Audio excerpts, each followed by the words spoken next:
बाद केंद्रीय गृह मंत्री अमित शाह के छत्तीसगढ़ दौरे की कलेतिक है। केंद्रीय गृह मंत्री अमित शाह छत्तीसगढ़ के दौरे पर हैं और आज उनके दौरे का दूसरा दिन है।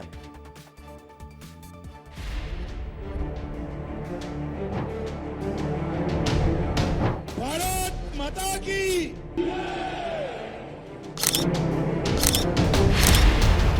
31/3/2026 ये देश नक्सलवाद से मुक्त हो जाएगा।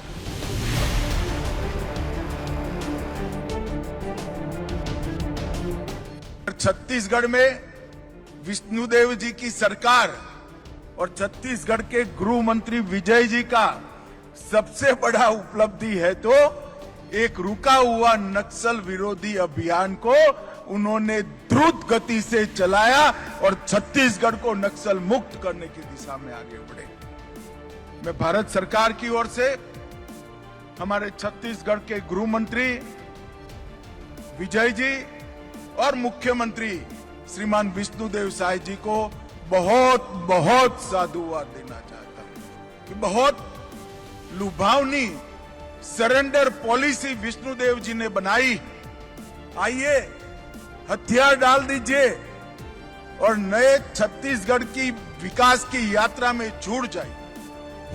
इससे अच्छा सरेंडर करने का मौका कभी नहीं मिलेगा। और आज मैं छत्तीसगढ़ वासियों को कहकर जाता हूं कि हर बार बारिश में नक्सली थोड़ा आराम कर लेते थे, इस बार बारिश में भी हम उनको सोने नहीं देंगे।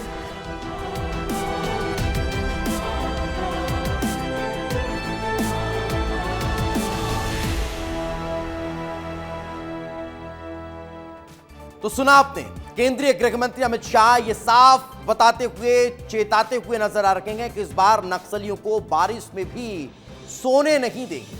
ऑपरेशन किस तरह से चलने वाला है, चलिए आपको बता देता हूं। केंद्रीय गृह मंत्री अमित शाह छत्तीसगढ़ के 2 दिवसीय दौरे पर आए, जहां नक्सलवाद पर कड़ा प्रहार और विकास की नई नींव रखी जा रही है। रायपुर से लेकर अबूझमाड़ तक यह दौरा रणनीतिक और ऐतिहासिक है। 22 जून को अमित शाह रायपुर पहुंचे, जहां मुख्यमंत्री विष्णुदेव साय और उप मुख्यमंत्री विजय शर्मा ने उनका स्वागत किया। पहले दिन नवा रायपुर में उन्होंने national forensic science university NFSU के अस्थायी कैंपस और राज्य फॉरेंसिक लैब का भूमि पूजन किया। 40 एकड़ में 350 करोड़ रुपए की लागत से बनने वाले NFSU कैंपस में नए आपराधिक कानूनों BNS, BNSS और BSA के लिए फॉरेंसिक विशेषज्ञ तैयार किए जाएंगे। तो आखिर चलिए आपको यह भी बता देता हूं कि NFSU आखिर के क्या है, जिसका कल उद्घाटन करते हुए केंद्रीय गृह मंत्री नजर आए हैं। नेशनल फॉरेंसिक का साइंस यूनिवर्सिटी है। गुजरात सरकार ने 2008 में यूनिवर्सिटी का गठन किया। पहले इसका नाम गुजरात फॉरेंसिक विज्ञान विश्वविद्यालय रखा गया था। 2020 में राष्ट्रीय फॉरेंसिक साइंसेज विश्वविद्यालय में अपग्रेड किया गया। संसद के अधिनियम द्वारा मान्यता प्राप्त यह है। फॉरेंसिक विज्ञान, खोजी विज्ञान और अपराध विज्ञान में विशेषज्ञता का कोर्स यहां पर कुता है। 2023 में युगांडा में विदेश मंत्री ने पहले विदेश परिसर का उद्घाटन किया था। लेकिन चलिए अब आपको केंद्रीय गृह मंत्री अमित शाह के पहले दिन के दौरे की जानकारी दी कि आखिर वो पहुंचे, उन्होंने क्या क्या किया। मगर दूसरे दिन आज वो नारायणपुर पहुंचने वाले थे, लेकिन मौसम खराबी की वजह से वे नारायणपुर नहीं गए और यहीं पर उन्होंने अधिकारियों के साथ बैठक और मुलाकात की है।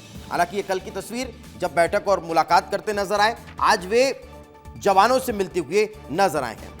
शाह ने रायपुर में नक्सल प्रभावित राज्यों छत्तीसगढ़ और आंध्र प्रदेश, तेलंगाना, मध्य प्रदेश, महाराष्ट्र, झारखंड और उड़ीसा के DGP और वरिष्ठ अधिकारियों के साथ उच्च स्तरीय बैठक की थी, जिसकी तस्वीरें मैं आपको दिखा रहा था। उन्होंने 31 मार्च 2026 तक नक्सलवाद को जड़ से खत्म करने का लक्ष्य दोहराया है। 2024 में अब तक 400 से अधिक नक्सलियों के मारे जाने का जिक्र करते हुए उन्होंने सुरक्षा बलों की तारीफ भी की है।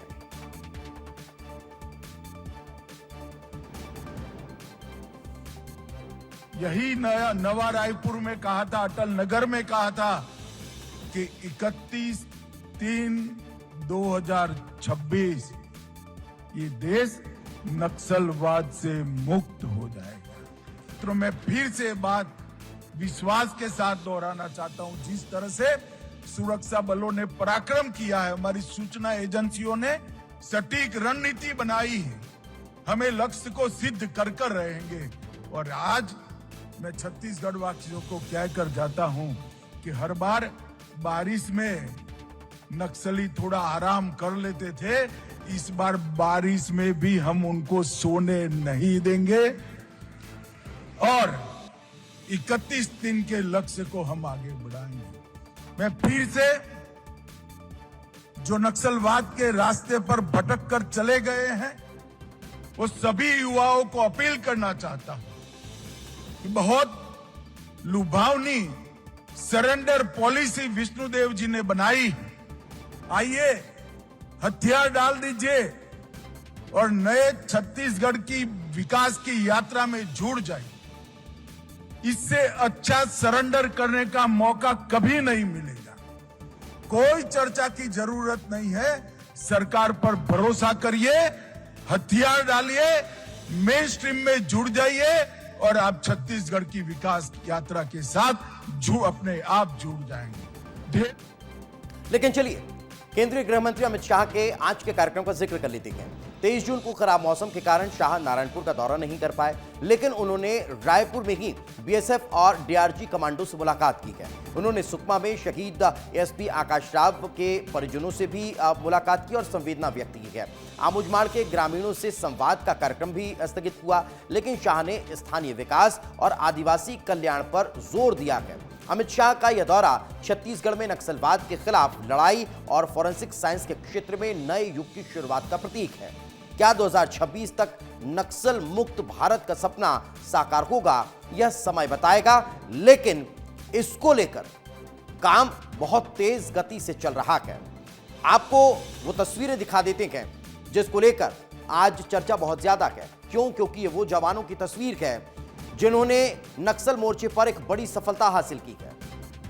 ये वो जवान हैं जो नक्सल ऑपरेशन में सफलता हासिल करते हुए नजर आए थे। वो तस्वीर आपको दिखाता हूं जिन जवानों के साथ केंद्रीय गृह मंत्री अमित शाह ने लंच भी किया है, उनके साथ संवाद भी किया है और नक्सल ऑपरेशन में जो सफलता जवानों ने हासिल की है उसको भी समझा है। बसवराजू जैसे नक्सली को ढेर करने के दौरान कितनी बड़ी चुनौतियां रही, कितना बड़ा ऑपरेशन लॉन्च किया गया, कैसे उसमें सफलता हासिल हुई, वो हर जानकारी आज जवानों से मुलाकात करते वक्त केंद्रीय गृह मंत्री अमित शाह ने हासिल की है। ये तस्वीर देखिए, ये उस वक्त की तस्वीरें जब केंद्रीय गृह मंत्री अमित शाह जवानों से मुलाकात कर रहे थे। मगर इस मुलाकात को लेकर, नारायणपुर दौरे के रद्द होने को लेकर अब गृह मंत्री विजय शर्मा ने क्या कुछ कहा, आपको सुनवाता हूं। शर्मा जी हमारे साथ हैं। 2 दिन के दौरे पर केंद्रीय गृह मंत्री अमित शाह छत्तीसगढ़ पहुंचे हुए, लगातार उनके साथ बने हुए। सर 2 दिन का दौरा है, क्या कुछ हुआ सर कल? एनएफएसयू के कैंपस का भूमि पूजन हुआ है। अभी ये बिहार में, उत्तर प्रदेश में, राजस्थान में, आंध्र प्रदेश में, तमिलनाडु में नहीं है, लेकिन उससे पहले छत्तीसगढ़ को मिला है। और साथ ही साथ सेंट्रल फॉरेंसिक साइंस यूनिवर्सिटी के साथ साथ CFSL का सेंट्रल फॉरेंसिक साइंस लेबोरेटरी, ये भी बड़ी संस्था है, देश की संस्था है, उसका भी उन्होंने भूमि पूजन किया है। 145 करोड़ रुपए हमको मिलेंगे केंद्र से इसकी बिल्डिंग बनाने के लिए, एनएफएसयू की बिल्डिंग बनाने के लिए। 123 करोड़ रुपए मिल रहे हैं हमको CFSL की बिल्डिंग बनाने के लिए। और साथ ही साथ एनएफएसयू के ट्रांजिट कैंपस का भी कल लोकार्पण हुआ है। सर उस बैठक में थोड़ी महत्वपूर्ण क्या कुछ अंतर्राज्यीय समन्वय, क्योंकि बहुत अच्छी सफलताएं मिल रही हैं, क्या कुछ परिचर्चा हुई? और अंतर्राज्यीय समन्वय का यही है कि पूरे राज्य इस पूरे ही विषय पर चिंतित है और इन सारे ही राज्यों के माध्यम से सभी जगह ही इस विषय को ठीक किया जाए। कोई यहाँ से भागकर वहाँ जाएगा, वहाँ से भागकर, ये सब नहीं होने वाला है। बॉर्डर वगैरह का कोई विषय नहीं होने वाला है, ये सब कुछ ठीक किया जाएगा। सर आज नारायणपुर का दौरा था, लेकिन जो वहाँ का कार्यक्रम था वो राजधानी में ही किया जा रहा है, क्या कुछ आज विशेष होने वाला? नहीं, कमांडर से मुलाकात थी। माननीय अमित शाह जी कई दिनों से कमांडर से मिलना चाहते थे, लेकिन मौसम ने साथ नहीं दिया। यहाँ पर भी सुबह बारिश थी, अभी दोपहर को फिर बारिश है, वहाँ पर भी बारिश है, आना जाना हो नहीं पा रहा है और इसलिए सब लोग यहीं आकर के उनसे मुलाकात करेंगे। तो आज केंद्रीय गृह मंत्री अमित शाह जवानों से मुलाकात करते हुए नजर आए। वो तस्वीरें मैं आपको दिखा रहा हूं कि किस तरह से जवानों का हौसला बढ़ाते हुए केंद्रीय गृह मंत्री अमित शाह नजर आए हैं। ये वो तमाम जवान हैं जो नक्सल ऑपरेशन में सफलता हासिल करते हुए दिखाई दिए गए। संकल्प इस कार्यक्रम के मंच पे जो आपको पीछे फ्लैक्स नजर आ रहा है, उसमें संकल्प एक बार फिर दोहराया गया है और उस संकल्प के जरिए एक बार फिर 2026 तक नक्सलवाद के खात्मे के संकल्प को दोहराया गया और एक बार फिर ये प्रण लिया गया कि नक्सलवाद को खत्म करके रहेंगे। केंद्रीय गृह मंत्री अमित शाह जवानों से मुलाकात करने के बाद में देखिए बाहर निकल रहे हैं। अब वो वाराणसी जाएंगे, लेकिन इस मुलाकात के दौरान केंद्रीय गृह मंत्री अमित शाह ने जवानों से विस्तृत चर्चा की है। चर्चा के दौरान कई क्रम की बातचीत हुई है, कमांडर्स के साथ में चर्चा की गई है और ग्राउंड पे आने वाली समस्याओं को केंद्रीय गृह मंत्री अमित शाह ने जाना है। क्या क्या बहुत अच्छी मुलाकात रही है। 2026 में जो है नक्सल को खत्म करने का बीएसएफ का और डीआरजी का पक्का वो है। ये बताइए सर कि लगातार क्योंकि आप लोग ऑपरेशंस कर रहे हैं, तो किस तरह की परिस्थिति वहाँ पर रहती है? परिस्थितियाँ तो बहुत कठिन रहती हैं, परंतु हमें तो परिस्थितियाँ नहीं देखनी, हमें तो नक्सल को खत्म करने से ही मतलब है। बढ़िया रहा, जवानों का उत्साहवर्धन किए हैं और मार्च 26 तक खत्म कर देना बोले हैं। वही जो 2026 तक नक्सल खत्म करना है।